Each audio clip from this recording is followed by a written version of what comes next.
Let's just start all over. All right, ready? 3, 2, 1. All right, what's up, everybody? We're back, episode 5. I'm so excited because this episode has been putting me through a lot to get it out to you guys. I had to deal with corrupt files and audio issues and so many other things going on last week that I just said, you know what? This is the Lord's way of telling me not to put this out. It's not the best thing that you can present. So just wait until you can get it right next week. And so I went back and I redid everything, especially for you guys. So I'm really excited to bring this to you because this week we're talking about a topic that oftentimes kind of gets overshadowed when looking at masculinity, which is men and their sexual identities. Oftentimes it just gets a head nod rather than an actual entire kind of arc of an episode, if you will. And so I wanted to dedicate an entire episode and sit down with my guest who identifies as a masculine male and presents as a masculine man, but also is gay. He identifies as a part of the LGBT community, and that is amazing to have him sit down and be so open and honest with us. So, without further ado, I want to get into episode 5. Enjoy. And today I brought along my good friend, Mr. Jaquay Wilkerson. So tell him a little bit about yourself. Yeah, what's going on, y'all? My name is Jaquay from Chicago, Illinois. Been down here in Atlanta for about going on 4 years, but I came down here to pursue my dreams of acting. I'm involved with a few web series called About Him, Uncle Joey, Kingdom Heights. So came down here for the acting, and also I'm a musician as well. So let's get into it. Yeah. So let's just talk about your first time, I guess, identifying as other than straight. Okay. I guess when I really came to terms with myself, to be honest with myself, maybe it's been about maybe going on 6 years. I know it was a few years before I moved down here to Atlanta, so it's been about 6 years. And I think that was when I told my mom. Okay. And after I told my mom, everything became easier. We just basically sat down, had a conversation about it. And after I told my mom, I really didn't care anymore. So I kind of like took on and accepted exactly who I was. Okay. So what made you feel like you had to tell your mom? Did you feel like you were hiding a part of you from her? I did. Or? Yeah, I did. I feel like I was hiding it for like a very long time. But no, she basically, I think she kind of picked up on some things.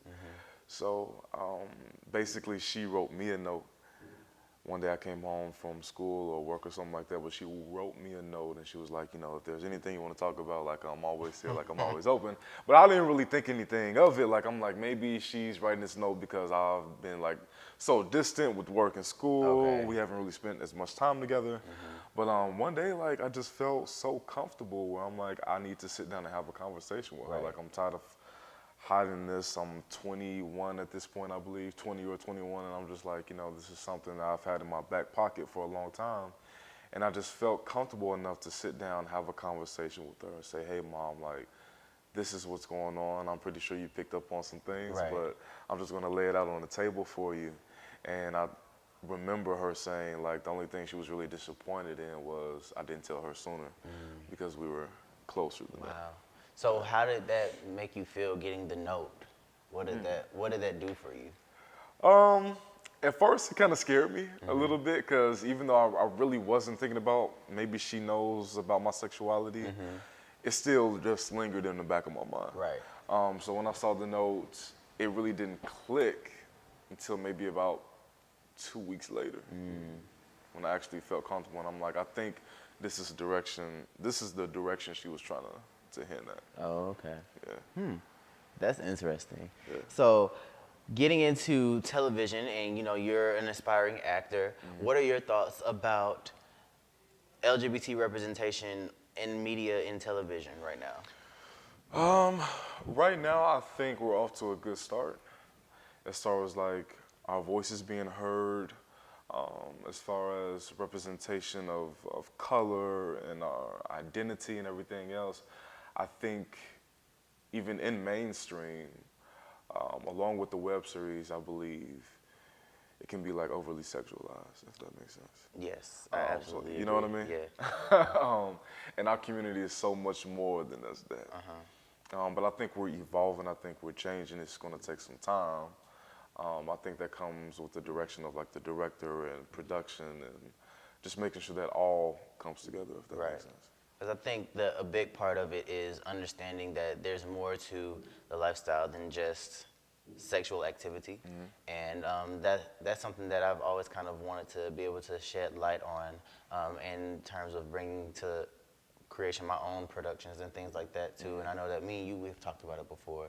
That's something that you would definitely like to see is less hypersexualization of the male body in turn, especially when it comes to gay men.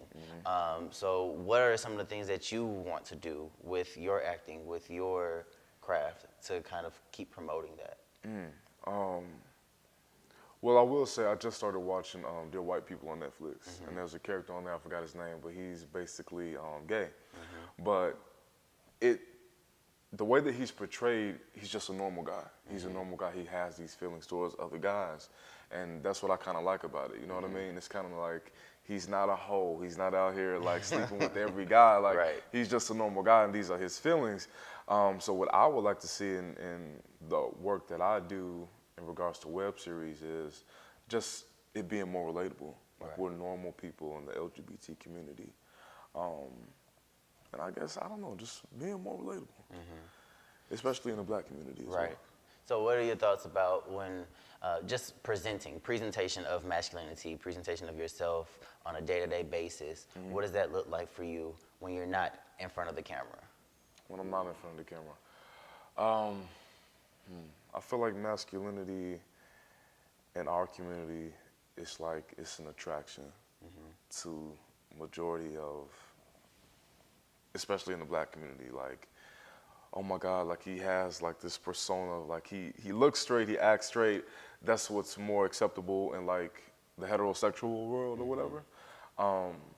So I feel like that's what's strongly desired, if that makes sense. Now in my work, as far as Kingdom Heights, the web series that I'm in, you have this character, his name is King. He's like a DL guy. Basically, it's like a drug story, but that's what a lot of people are attracted to. Is the idea of the hyper-masculine gay guy. Yes. So it's like he likes men, but he still looks like a mechanic or something like that. And I mean, that's just crazy because it's like, what does a mechanic even look like? You know, like a mechanic can be anybody nowadays. Like, I think that that's the part for me that masculinity is such a presentation, it's such an act, that's part of the reason why I was really intrigued about bringing this faction into the topic, because there are so many different subcategories within the umbrella of LGBTQ that you can begin to see how some people identify, how some people choose not to identify, and it's all something that you can, I don't want to say choose, because I don't want people to think that like you choose the lifestyle, because you definitely don't. It's definitely something that I believe that it's something that is kind of, that's who you are, like from the time that you've been born. But in terms of how you choose to identify and the labels that you choose to subscribe to, I think that's more so of a choice as opposed to like who you actually love and who you are attracted to. So for me, that's why this is so important to talk about, just so that way people can see that here you have someone that is more masculine presenting, but may not necessarily be the most gay in a sense, because what we see on TV from other TV shows is, you know, these presentations of the flamboyant, hey girl, like, you know, those type of people, as opposed to seeing the different spectrum. Like you do have the hey girls and then you have the what's up bros, all within like the same, you know, all within the same umbrella. So that's something that's really important. And getting back to your day-to-day life, how does that affect you in a sense of being around the hey girls and being around the what's up bros? From my everyday to-day life, I guess I still have issues dealing with people knowing or walking down the street in the back of my mind saying, well, I wonder if they can tell like by the way that I walk or the way that I talk or things that I'm interested in, because, you know, I'm an arts type of guy. So, you know, being into like music and theater, people are kind of, you know, they kind of put that in the same category as, oh, like, you must be kind of weird, or you must be kind of, you know, gay or whatever. But in my every day-to-day life, when it comes to that, like,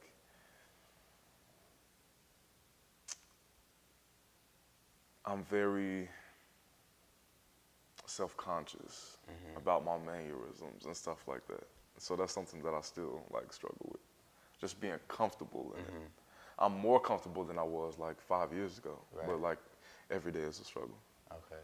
How do you feel the relationship is between gay to straight? Like in terms, like for you, is it easier for you because you are assumably more masculine acting than, you know, someone that may not be? Yeah, it's easier for me. I'll say that because some people can't tell, which I'm surprised by sometimes. And I'm like, you didn't know? Um, I actually have a coworker that I've worked with for like a year and a half, and they honestly shared with me last week. They said, "You want to hear something funny?" I'm like, "Yeah, go ahead." I did not know that you were gay. I was like, "Yeah, like that's what it is." But the reason he said was like, "You just look like a regular person, whatever that looks like. You know, you just look like a regular boy. You just look masculine." But I will say, like, my relationships with some of my friends back home, like, they're cool. They're cool with it because they perceive me to be just a normal man. You know what I mean? But I'm still able to relate to people who may be flamboyant or girl or hey, you know, stuff like that. So, for you, you came out to your mom, and it was you know, I wish that you would have told me sooner. And she was very understanding. Or your coworker was like, "I'm so surprised. You don't seem like a gay, but what does a gay seem like?" And then for you, what if on the flip side of that, have you ever gotten the, "Oh, I already knew. Why didn't you tell me"? I don't think I've never gotten that. I don't think I've never gotten that before. But hypothetically, I think it's more, I think a lot of people do it.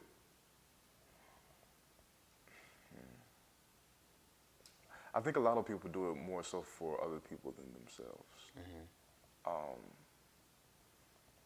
For me, like I said, it was more like a relief for me. But I think for other people, in the back of your mind, you're wondering, or you hear chatter, especially like among friends and family, like they're a little weird, like they walk like this, they talk like this. So you kind of already know, like, what other people are kind of saying and thinking.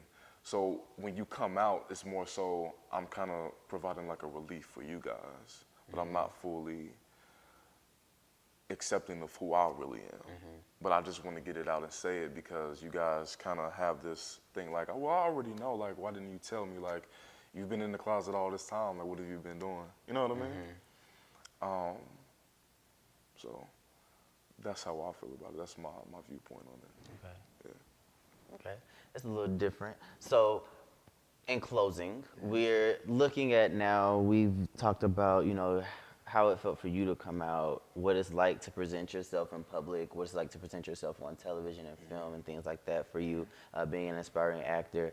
Now I just want to kind of just, in closing, just what are some thoughts, what are some takeaways that you want people to just kind of have in the back of their minds for when they're thinking about how they're interacting with a gay man or someone that they may think is gay, or, you know, whatever, whether it be, like I said, from the spectrum of the, "Hey girls, what's going on," you know, lip pop neck rolls, to you know, masculine, straight, performing, acting, gay man. Yeah.